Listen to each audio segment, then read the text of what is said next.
Welcome back to the Auto Obsessive Garage. Chadwick with you again for another installment of the Project Turbo Boosty Miata. So this is episode 2. On this episode, we're going to start it off real easy. We're going to go in for a really good interior detailing. Since I think that's kind of the strong suit of the car, I want to clean it up and make sure it's as good as it looks. So we'll start off there, take that low-hanging fruit and enjoy it. Then we'll move on to the rest of the car. We'll move on to the diagnostic phase, where we kind of go over the entire car, check for any kind of issues, any kind of things we might have missed in our preliminary looks. Let's get the car up on some ramps, get under it, check out what's going on under there, poke around in the engine bay, and just see if there's anything we missed. And by the end of this episode, we should have a total project list of all the items we need to do, all the items we need to check off before we're done with this Mazdaspeed Miata. So please join me on this one. It should be an action-packed episode. But let's get in there. Let's start off by getting our hands dirty, doing a little cleaning, and then let's get this little fella off the ground and poke around under there and see what kind of action we have around the engine bay and underneath the car. Hopefully, like I said, I'm not a fan of surprises, so hopefully everything's pretty straightforward and we don't have a lot of issues to look at. So join me today. Let's go ahead and do this.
Alright, starting off by poking around in this engine bay. I just look for little things that, probably aren't necessarily an issue, but something that could use cleaning up. There's a lot of leaf debris stuck back in here, so we'll go ahead and remove it. Stuff can get pretty nasty. A lot of water, so that probably means that drain is plugged. There's usually like a little drain back there.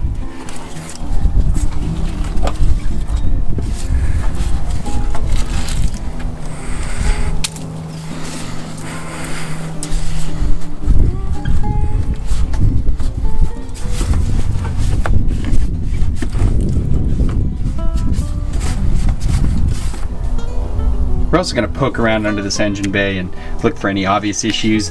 Now these spark plugs, wires, and the coils on top are probably original. Those are definitely at 159,000 miles due for replacement. You can see here the boot looks a little aged. The rubber's kind of old looking. so good time to get in here and replace. I'll probably just do the OEM unless there's another super recommended one, but probably just do OEM plugs and wires. If not, NGKs tend to be pretty good. Same PCV valve as the Escort GT had, which is pretty cool. I think he said he had a replacement for that, so we'll check that out and see what that looks like. But realistically, we're just gonna poke around here, see if there's anything obvious that needs my addressing. Obvious stuff that needs replacing. Gonna do the air filter in here. Gonna do the brake fluid anyway. Rotors, pads, everything feels really good on the car. But the brake fluid's a little dirty, so probably worth a flush. Get this cleaned out. So the gentleman I sold my Escort GT to used to own a Mazdaspeed Miata. It was a 2004, and he had leftover Hawk HPS pads that he only used. I'm not sure if he used it for a track session or just, you know, temporarily driving around and put something else on there. So pretty cool there, front and rears. Lots of meat on them, so pretty cool. Threw those in for free. He didn't have a use for them anymore, so that'll be cool. We'll check our brakes and see how we're looking. I'm probably just gonna slap these on if the rotors are still good. Can't beat that. Again, can't complain about this oil filter relocation kit by Thompson. That'll make the oil change a lot easier. So we'll get a good quality filter on there, check all these lines, make sure the connections are still good, and get all that fixed up. So since a lot of this, by a lot of it, I mean all of it, has to come off when we do the timing belt and water pump, we're gonna go ahead and replace the thermostat, gasket, and everything else related to that. Why not? If we're gonna pull it all off, let's just button it up right the first time. So we'll order a new thermostat for the car and get that taken care of too. Again, overall, really clean in the engine bay. I didn't see any really obvious leaks other than the water pump. You know, and the small things we pointed out, that's regular maintenance, in my opinion. Doing the air filter, oil change, oil filter. Gonna have to replace the valve cover gasket anyway, so if it is leaking, it doesn't matter. Gotta pull that off when we do the timing belt. And the thermostat, I think this is gonna be a real easy maintenance fix. Haven't seen anything alarming yet. Now let's climb under the car. So I thought what the previous owner did with the license plate mounting is pretty cool. It's set up on this very light swivel mechanism. So when you're driving, all the air is going into that big old mighty intercooler back there. It's pretty neat, but I think I'm gonna remove the unit altogether. It does kind of clutter up the front end of the car a bit, and I like how it looks without. So, I mean, it is cool. I do respect that touch. Pretty neat.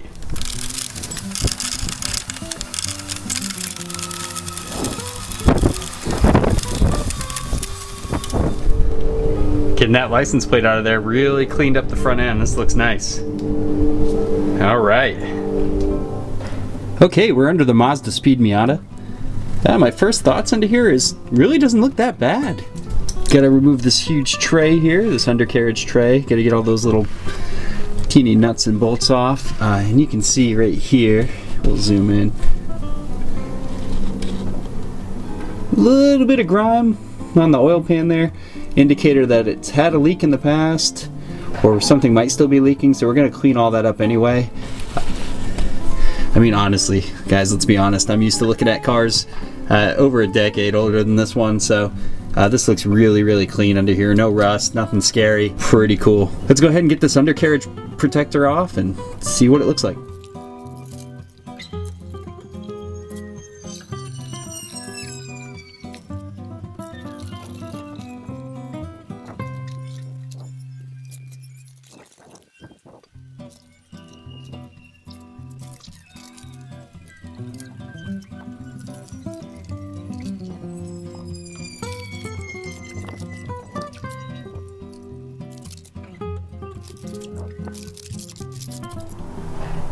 And there we have it. The plastic undercarriage shield is off the Mazdaspeed Miata. Seriously, Mazda? 10 fasteners. You needed 10 fasteners to hold this thing on to protect that beautiful 1.8 liter turbocharged engine. Okay, I'll play along. Removing that plastic splash shield revealed a lot more oil than I was hoping to see down here. Now, just a preliminary look, it appears that most of the oil is draining directly down from where the crankshaft seal would be located. That's a pretty common leaking point, and not too big of a deal considering we have to do the timing belt and water pump anyway.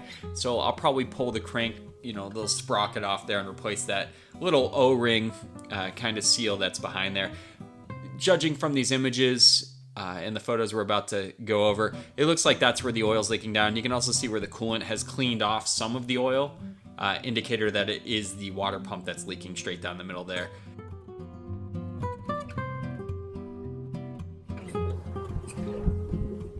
All right, so we got through that. Interior of the car looks great. Found all the issues, or hopefully mostly all of the issues, as we're about to dig into this car. So it's always good to go over and just check everything out. So went ahead and drafted up a real quick project list for what we're gonna have to do for this Mazdaspeed Miata. Checklist goes as follows. We're gonna go ahead and clean up this engine bay real nice. Big job right up front, timing belt, water pump. Obviously we're gonna do all the belts, tensioner and pulley and everything associated with that job. Thermostat while we're in there, valve cover gasket, because that needs to come off. We're gonna go ahead and take care of that crank seal, which we saw was leaking, so take care of that. Plugs, wires, because they look a little old. We'll go ahead and replace the air filter, oil change, put those HPS Hawk pads on there, no reason not to. And go ahead and flush the brake fluid out, change out transmission and diff fluid, and replace that fuel filter. Things I'm not going to handle. After we get all that mechanical work done, we're going to go ahead and get this thing professionally painted at an auto body shop, and then I'll do the restoration of the headlights. Get those all nice looking, and we should be done with this project. Let's hope we don't deviate too much from this list. So those are our marching orders, guys. Let's go ahead and start knocking these things out and get this Mazdaspeed Miata happy and boosting again, and putting a smile on my face, which is the job it's supposed to do. So take care. Thanks for tuning in. We'll catch you guys next time. Bye.